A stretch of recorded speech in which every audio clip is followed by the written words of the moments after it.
Tonight, the sun will go down, and you will barely notice. You'll flip a switch. A room will fill with light. You won't think about it for even a second. But for almost the entire span of human existence, that switch didn't exist. When darkness fell, it fell completely. No glow from a screen. No streetlight leaking through the curtains. Just black.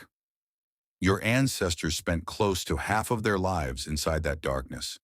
Not for a few generations, not for a few centuries, for roughly 300,000 years.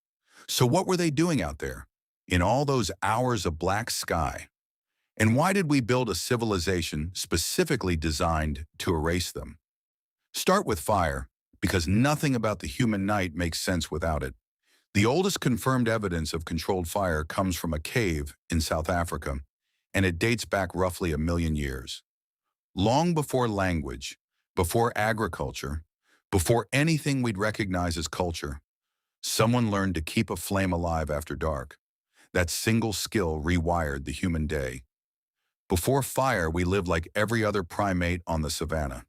When the light faded, you found somewhere safe and you froze. You did not move.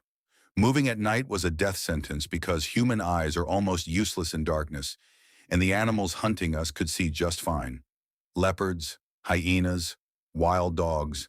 The night belonged to them. Fire flipped that arrangement. A burning circle of light creates a radius predators generally won't cross.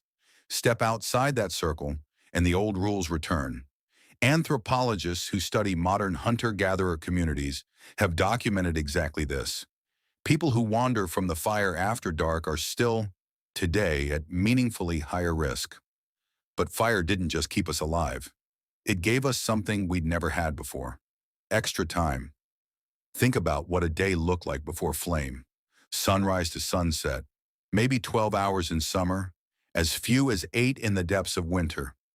Fire added several more usable hours to every single one of those days, stretched across hundreds of thousands of generations. What did we do with that borrowed time? In 2014, the anthropologist Wiessner published findings that reshaped how we think about firelight. She'd spent years recording conversations among the Juju Huansi Bushmen of the Kalahari Desert, one of the last communities on Earth still living close to the ancestral pattern. During daylight hours, she found that most conversation was practical. Where to hunt, which plants had ripened, complaints, negotiations, logistics. Daytime talk was work talk. Then the sun went down and everything shifted. Around the fire, the vast majority of conversation turned into story. Tales about people from distant camps, myths about how the world began, jokes that set the whole group laughing. Wiessner's argument was simple and enormous. The campfire might be where human culture itself was born. It was the first theater, the first classroom, the place where our minds first learned to wander beyond the immediate moment and imagine something that didn't yet exist. It's arguably where we became us. But storytelling wasn't the only thing happening in that darkness. There was something else, something buried so deep in our biology that modern science only rediscovered it a few decades ago. You were not built to sleep the way you sleep tonight. In 2001, the historian Roger Ekirch published research that had taken him 16 years to compile. He'd combed through more than 500 historical sources, prayer books from the 1400s, court testimonies, private diaries, medical texts, even passages tucked into Homer. Different centuries, different countries, different languages. All of them, again and again, referred to the same forgotten pattern: first sleep and second sleep. Before artificial light took over the night, people did not sleep in one unbroken block the way we do now. They went to bed not long after sunset, slept for roughly 4 hours, and then woke up. They stayed awake, quietly, for an hour or two in the middle of the night. Then they slept again until morning. This wasn't insomnia. It was simply how humans slept. For most of history, almost everywhere. And that waking window in the middle of the night wasn't wasted. People used it. A French physician in the 1500s advised couples that this was the best time to conceive. Others used it to sit with a dream while it was still vivid, or to visit a neighbor, or simply to lie in the dark and think. One medical text from the era described it as the ideal window for quiet reflection. when the mind was calm and the world had gone still. For a long time, historians read these references and assumed they meant something else, something closer to how we sleep now. The idea of a two-part night was so foreign that translators occasionally rendered first sleep as ordinary sleep, unable to imagine it any other way. Then in the early 1990s, biology caught up with the archives.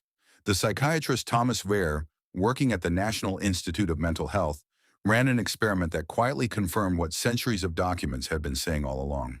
He placed a group of volunteers in an environment with no artificial light whatsoever for roughly a month, exposing them to 14 hours of darkness a night, close to what a winter night would have looked like before fire extended the evening. Within a few weeks, every participant settled into the exact same rhythm without being told to. 4 hours of sleep, a stretch of quiet wakefulness, then 4 more hours of sleep. Nobody suggested this pattern to them. It simply surfaced, as though it had been waiting the entire time, buried under generations of electric light. Wehr also measured hormone levels during that middle waking period, and what he found was strange. Prolactin, the same hormone associated with deep relaxation and post-meditative states, was elevated. The participants described the experience as peaceful, reflective, almost meditative. It wasn't simply a gap between two sleeps. It was its own state of consciousness, one that almost none of us ever experience anymore. So what erased it? The answer isn't complicated. Light did. In the 1600s, cities began installing street lamps, Paris among the earliest, under Louis XIV, largely to reduce crime. London followed soon after. For the first time in human history, the night became something you could safely move through. Then came cheaper candles. Then gaslighting in the 1800s. Then in 1879, Thomas Edison brought the electric bulb to market. Within about one generation, a pattern that had shaped human nights for 300,000 years quietly disappeared. Here's a detail almost nobody mentions. The word curfew comes from the Old French couvre-feu, which literally means cover the fire. In medieval towns, a bell rang each night as a signal to smother household flames. It wasn't only about safety. Night was supposed to be dark. Night was for sleep. Night was, by nature, dangerous. And for most of human history, being outside after dark without a light was treated as an act worth suspicion, sometimes even outright illegal. We feared the dark in a way that's almost impossible to fully recreate today. Then we beat it. We flooded it with light, and we called that progress. But something was lost in the trade. On average, modern humans are exposed to artificial light for 7 or 8 hours after sunset, much of it the blue-tone glow of screens. That kind of light suppresses melatonin, the hormone that governs sleep. Your body has no way of distinguishing a lamp from the sun.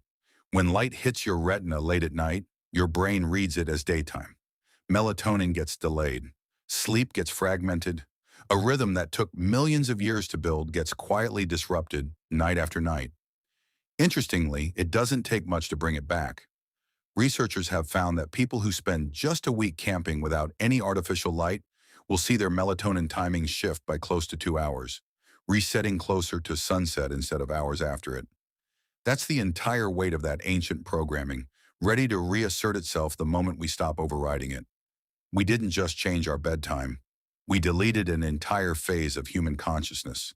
That quiet, reflective window between first and second sleep, the one Wehr's subjects described as almost meditative, simply doesn't exist for most people anymore. In its place, we have something we call insomnia, and we treat it like a malfunction. But what if it isn't one? What if waking at 2 in the morning and lying there in the dark isn't your body breaking down? What if it's your body remembering exactly what it was designed to do? For 300,000 years, your ancestors moved through their nights in a rhythm we're only now beginning to understand again. They gathered around fires and told the stories that would eventually become civilization. They slept in 2 halves with a pocket of stillness in between, made for thinking. They looked up at a sky so dark that the Milky Way wasn't a rare sight reserved for national parks. It was simply the sky. And in that quiet hour between first sleep and second sleep, they lay awake in the dark, thinking about their lives, their dreams, and the world waiting for them at sunrise. We traded all of it for a light switch. And when the sun goes down tonight, You'll flip that switch without thinking twice, still not realizing everything it quietly replaced.